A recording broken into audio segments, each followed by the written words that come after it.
So yesterday I dived right into giving my thoughts about the Savanah Soto case, and it slipped my mind that I needed to give you all, some background information, that I needed to give you all the outline of this case. I had people in the comments like, "Who's Savanah?" Or, "Thanks for telling us everything we needed to know about the case." Listen, I am sorry.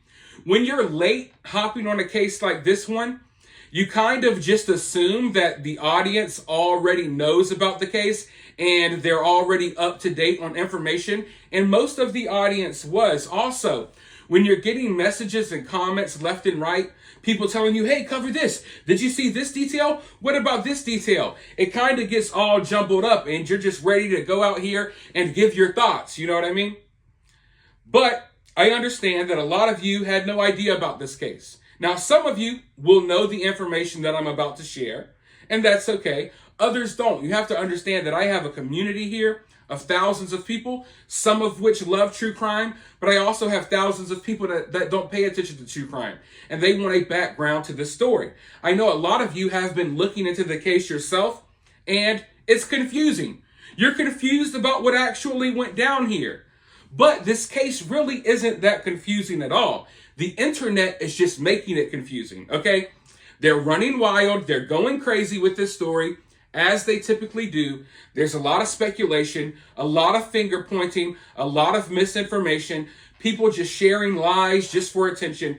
That's how this goes. And they're making this case seem way more confusing than what it is. But I can guarantee you that in the grand scheme of things, this is a very simple case. In fact, this is probably the most simple case we've ever talked about on this channel. You have Savanah, a girl who recently turned 18. She was pregnant, and you have her boyfriend, baby daddy, Matthew, 22. They were both found dead in Matthew's car in an apartment complex with a shot to the head. Now, there was no weapon, no phones or anything found. So this is not a situation where Matthew took out his baby mama and then took himself out. No, this is what I would call an execution, like a straight up execution. But the reason why I say this case is so simple, because when you look into Savanah, you see that her family has been involved in a lot of street stuff. Brother murdered. You got fights in the courtroom.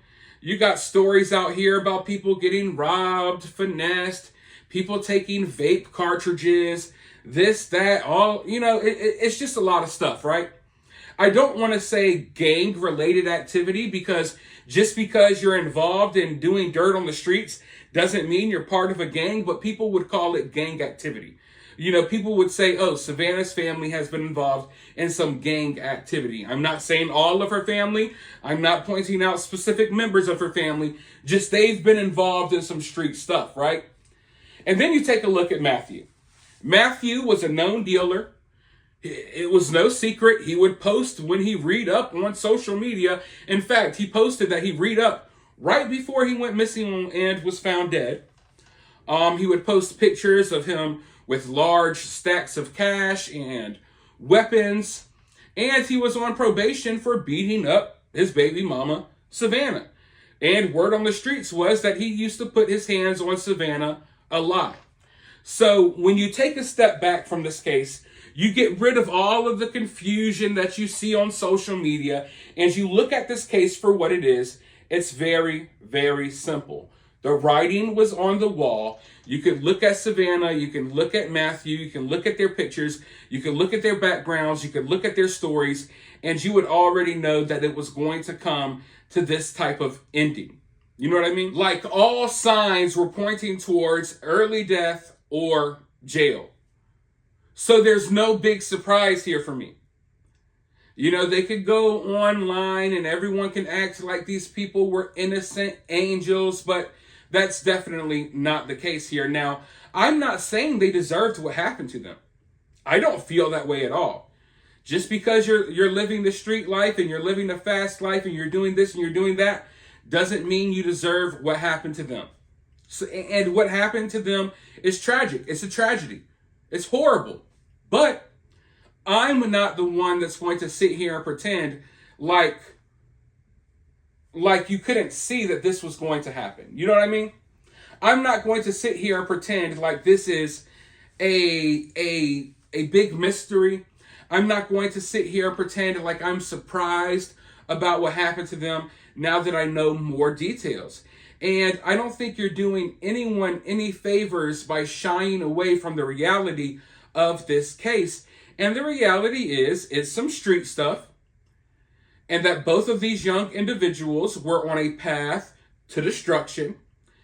They were on a path, they were on a collision course. Let's call it that. They were bound to crash out at some point. And it happened. So the story is very simple, folks. Savanah was supposed to be induced into labor. She didn't show up at the hospital. Matthew wasn't answering the phone. Families got worried, started looking for them, and eventually they were found dead. Now, before I go any further with my thoughts and opinions, I want to roll this news clip / press conference. Some of you all will know this information. Some of you might not. But I want to go ahead and roll this press conference and roll this clip so those of you all who might not be up to date can get a little bit more information directly from law enforcement instead of out of my mouth. We'll get the information directly from them, and then I'll be back with more thoughts. Now, before I roll the clip, I need a favor from you all. It's an easy favor, quick, free, all that good stuff. I need you all to hit the like button. We got to get the likes up. And if you have not subscribed already, you need to hit that subscribe button. I can assure you that you will probably enjoy the honesty that you get on my channel because you don't get it many other places. But with that being said, let's roll this news clip / press conference, and then I'll be right back with more thoughts. Next, where we're getting new information from police after a pregnant teen who had been missing since Friday was found dead on Tuesday in San Antonio, along with her boyfriend. Family confirming that 18-year-old Savanah Soto and her boyfriend were found dead in a car at some medical apartments located in San Antonio. Soto was 9 months pregnant and a week past her due date, according to her family. Now we're hearing from San Antonio police as they've put this out on X earlier today, saying that anyone with information on this dark-colored pickup truck with a bed cover or the two persons of interest seen in this video is encouraged to contact authorities. You can also remain anonymous when providing information in this case. But you'll remember during that news conference on Tuesday, as we brought it to you live, police describe this case as very perplexing. And so we're starting to learn a little bit more and more about it. But you can see this truck that they're referring to here, as well as two individuals at the beginning of the clip. So they're really trying to get a lot of information here as to what happened in this interaction between the two vehicles. Of course, this comes after the tragic news that both were found dead on Tuesday. And police also implied at the time that they may have been there for several days before they were located. So let's bring you out to this update from San Antonio police as they spoke this afternoon. Go over it again anyway, briefly. Because this is an open investigation, I'm not going to answer questions unless it's to confirm something I've just said. But I'm not going to answer questions that may get into the details of the investigation. So first of all, I want to extend condolences to the families of both Savanah and Matthew. I also want to reassure them that detectives are doing everything that they can do to solve this case. Savanah Soto and 22-year-old Matthew Guetta were reported missing by Leon Valley on 12/23/23. A clear alert was issued for Savanah by DPS because it met the criteria for a clear alert to be issued. CLEAR stands for the state's Coordinated Law Enforcement Adult Rescue Alert Program. Families of both victims reached out to SAPD on the 23rd to make a police report, but we had learned that Leon Valley had already taken a missing person report. Savanah and Matthew resided in Leon Valley's jurisdiction, and were last seen in Leon Valley. Therefore, Leon Valley was the reporting jurisdiction. Officers did document details provided by the family members under an SAPD information report. On the 26th, at about 4 o'clock, SAPD was called to assist Leon Valley PD at 5903 Danny K. Leon Valley was requesting assistance. Families of both victims were at the location and reported to Leon Valley PD that earlier in the day, they received information that the missing gray Kia Optima was at the Danny K address.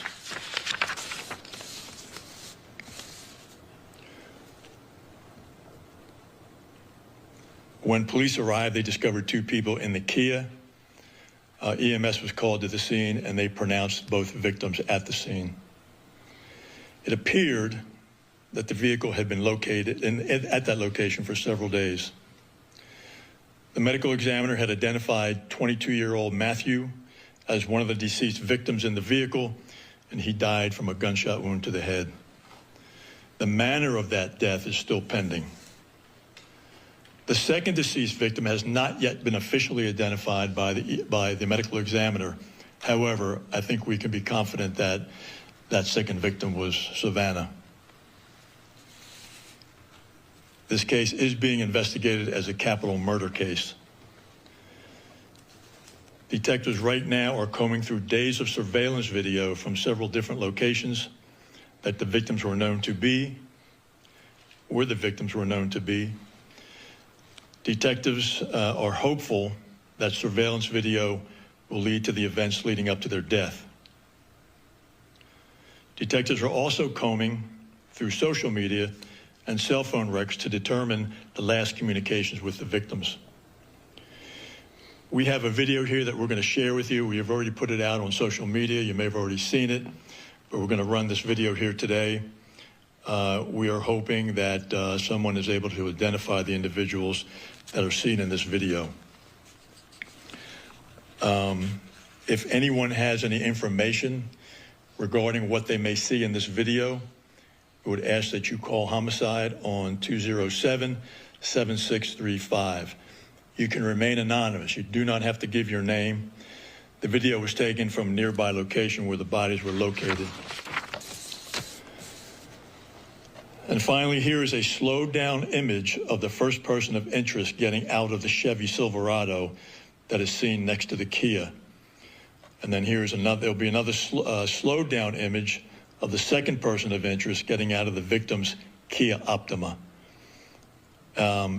Once you've looked at the video, I will take a few questions, again, only to clarify what I've said if you're not quite sure about it, but I will not take questions other than what I've just talked about because the investigation is still active. Chief, you said that ME said that for Matthew Guerra, it was a gunshot wound to the head, but when we called them, they said it's a contact gunshot wound. What does that mean? It means that it was there. When we talk about the manner of death has not been determined, the manner meaning, was it a suicide or was it a murder? So that's what the ME has yet to officially put out. So there's a possibility that this could be a murder-suicide? That possibility exists, but right now we don't believe so unless we get information from the ME that would change our current course. You don't believe so, and I wonder the callousness of all this. What is your message to the person or persons who may have committed this? You know, somebody asked me that the other night, and I don't know what value that adds to this interview, what message I would put out. I mean, clearly, it was a heinous act. It was, you know, unspeakable, the tragedy of it. I mean, what message would I give to those folks? I mean, I don't see what the value of that question is, but anyway. And just to clarify, you are treating this as a homicide for both people? It is a capital murder investigation. For both victims? Yes, right now, unless we get information that changes that. And Chief, when was this surveillance video? Is this from the 26th? Say it again? Where and when was this surveillance video taken? A few days before Yeah. the bodies were discovered. And where was this? What's the address of this area? Where what? What's that? Is this where the bodies were discovered? Very close to it, yes. Very close to it.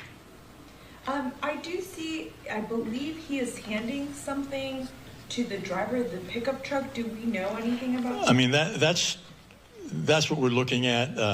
What we believe right now, it was something to wipe the side of the car down with. We can't be 100% certain with that, but that's what we're studying in this video, and that's what we believe right now. And do we believe that these people may have any links of some sort? Do we know what links they have? I don't know that, and again, would be part of the investigation. So just to be clear, the vehicle, the Kia Optima, that's the vehicle that they were found in? Yes. Okay.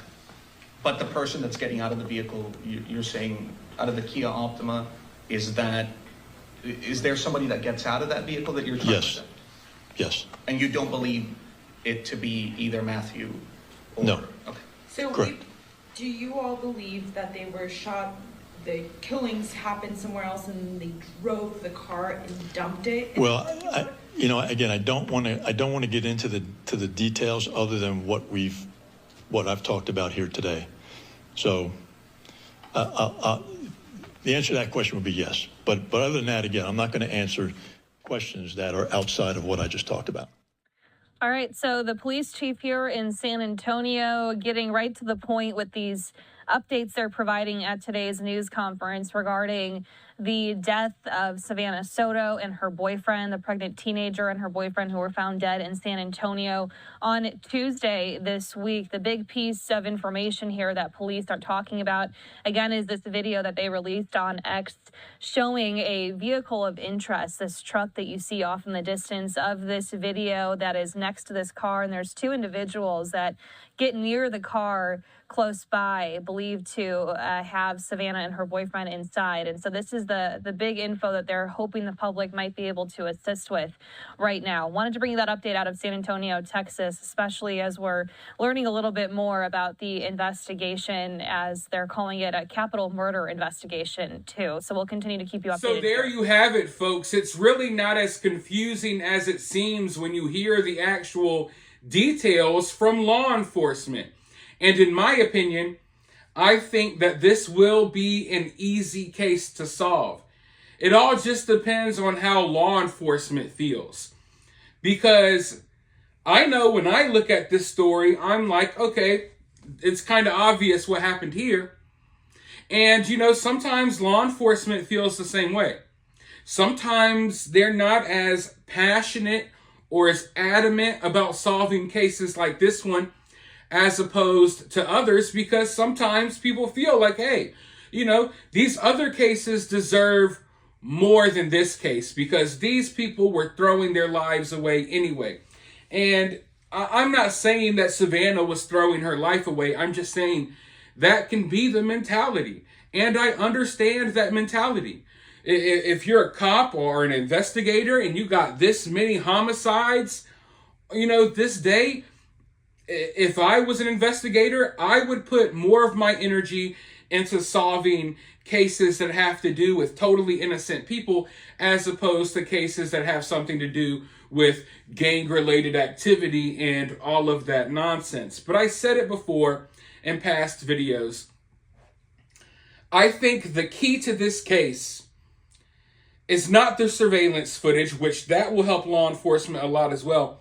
I think the key to this case is going to be Matthew or Savanah's friends and family coming forward and being honest and giving the information that they have. I don't think that this is a random act of street violence. I think Matthew was caught up in some stuff. Savanah may have been caught up in some stuff. And I made this point before. Let me make it again now. Everyone's looking at Matthew like, what did you get Savanah into? Everyone is looking at Savanah as collateral damage. And I do think that is the most likely scenario. But let's not forget that Savanah's family has been wrapped up in stuff too. So there is a huge chance that Savanah could have been the target, that Matthew wasn't the target. And also, there's a big chance that both of these people were the target, that these people wanted to take both of these individuals out. But like I said, I think law enforcement will be able to easily solve this case. And this case probably would have already been solved if people just come forward and talk. That's all it's going to take. because Matthew's friends know who Matthew's beefing with. Matthew's friends know who Matthew's enemies are. Savanah's friends know who Savanah was beefing with. Savanah's friends know who Savanah's enemies are. Savanah's family knows who some of their enemies are. They already dealt with something like this with one child. They know who their enemies are. They know who they're beefing with. I don't think some random person on the street just decided to do this. You know, there's a history here. There is a backstory, just like I started out this video. You know, people were complaining that I did not give the backstory to this case. Well, there is an entire backstory that we don't know yet, that the friends and family know. There's a backstory to this case. Now, the person who pulled the trigger, they could be hired. They might not know the exact specific person, but I can guarantee you that someone in the inner circle of these two victims have a good idea as to who was behind this. And the sooner they step forward, the sooner these two victims can get justice. But I don't think they're going to step forward. They're going to let the police handle their investigation. If the police catch them, the police catch them. If not, you'll be reading another story within a week or two. Maybe it's already happened about another young individual who was found dead in San Antonio. Retaliation. You know, it's tit for tat when it comes to stuff like this. It really is. But let me know your thoughts about this down in the comments below. If you're feeling generous, you can donate to the channel via Super Thanks, or you can donate directly via Cash App. I'll have my Cash App in the pinned comment. While you're down there dropping your thoughts and opinions, make sure you hit the thumbs up, subscribe if you haven't already, ring that notification bell, and I'll be back to talk to you all very, very, very soon in the next video.